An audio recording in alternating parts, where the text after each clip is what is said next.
Oh my god, hi! Hey everybody!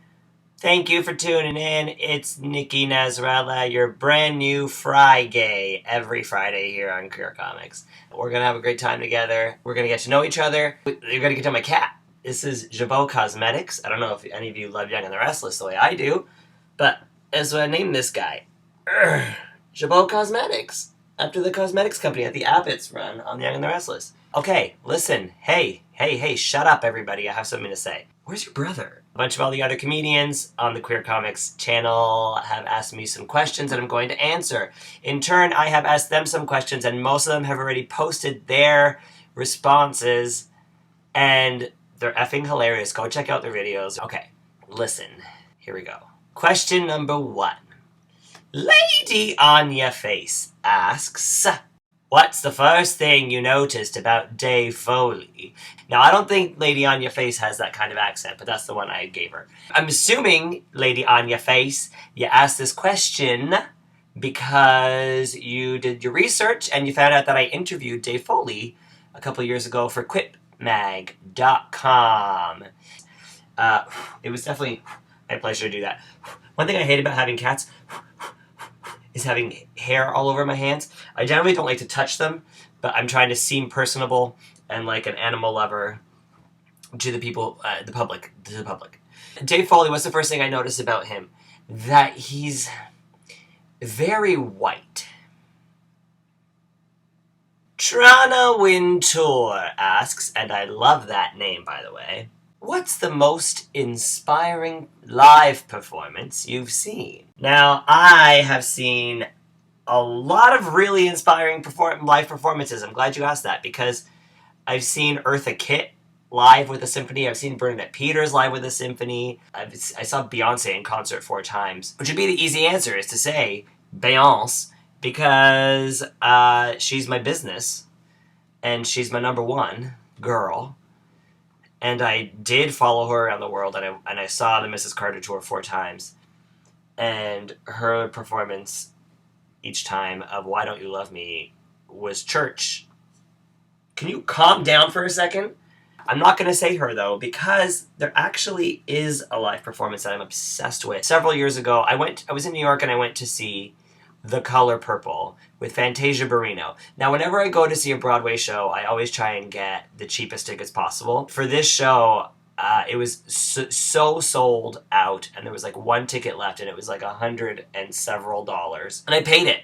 I paid the money because she deserved to win season 3 of American Idol, and I deserved to see her live in person because I couldn't vote for her because I was in Canada. And holy shit, that damn show. Not only were the performances incredible, but the audience was incredible. There was not one person who sat still in their seats during that show. It's The Color Purple. They're up out of their seats.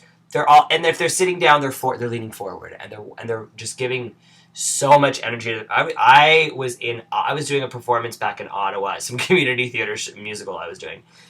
And I was like, I'm never going to experience this. I'm never going to have an audience that loves me this much. And when she sang I'm Here, I don't know. My pants were not dry. Speaking of which, Vicki Lix asks, how often do you poop? Dance? And Miss Vicki Lix, I guess, also, why do I always call you Miss Vicki Lix? Why is it never Vicki Lix to me? You are a miss, aren't you? You did your research. You know I like to poop. I don't call it poop, though. I call it poo. I like poo. I'm not a big fan of the word poop. I poo about 3 times a day. I like to poo after a meal. I don't like to, it just happens. I have a very fast metabolism. I'm very blessed. I always go in the morning. I always make sure it's the first thing I do. I poo and then I shower. Otherwise, I can't have a day. Here's the thing about me and poo, is that I don't go in public. I can't and I won't. It's disgusting to me and it's disrespectful. I don't like going in other people's houses. It's very hard for me because I was on vacation for the last 2.5 weeks just now, and I was staying in people's houses each time with friends of mine, and it really affected my BMs because I'm very uncomfortable pooing in another person's house. I'm very conscious of it. The only other place I like to poo is in a very fancy hotel. I like to go to a very nice, well-respected hotel, a Fairmont, if you will, and that's where I'll do my business. Okay? So if you need me, that's where you'll find me. Dance. How often do I dance? Every chance I get. I'm dancing right now.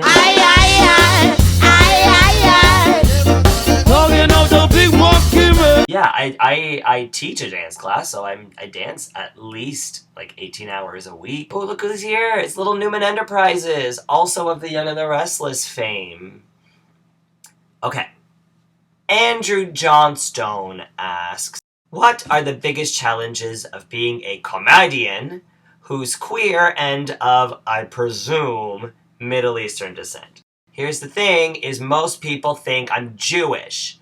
I'm not Jewish. I look Jewish probably because I have hair like this and I have a nose like this. In fact, what am I? I'm Lebanese. I'm a Lebanese person. Okay, here's the thing.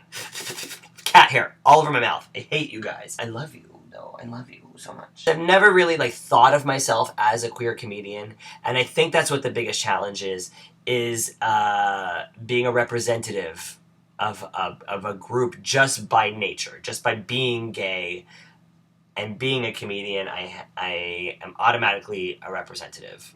Same thing with being a Lebanese person. I'm automatically representing the Middle East. Those people think that they invented the shawarma, but everybody knows the Lebanese people invented the shawarma! I did an interview this past year during Toronto Sketch Fest where I was doing a solo show, and it was for a queer publication.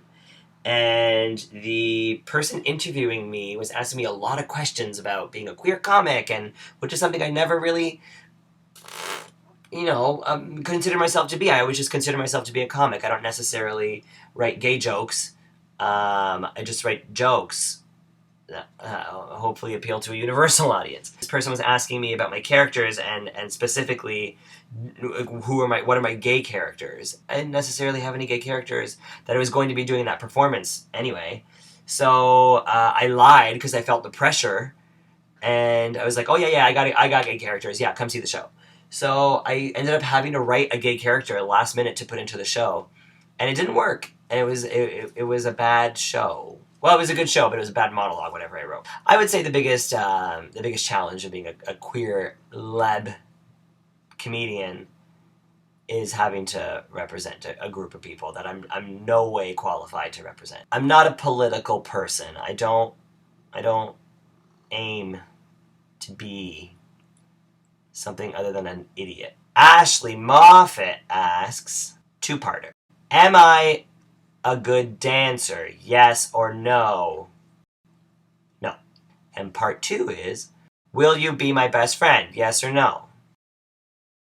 No. Okay, everybody. Thank you so much for tuning in. We have a Twitter account now. It's queer_comics. That's at queer_comics. Go check that out.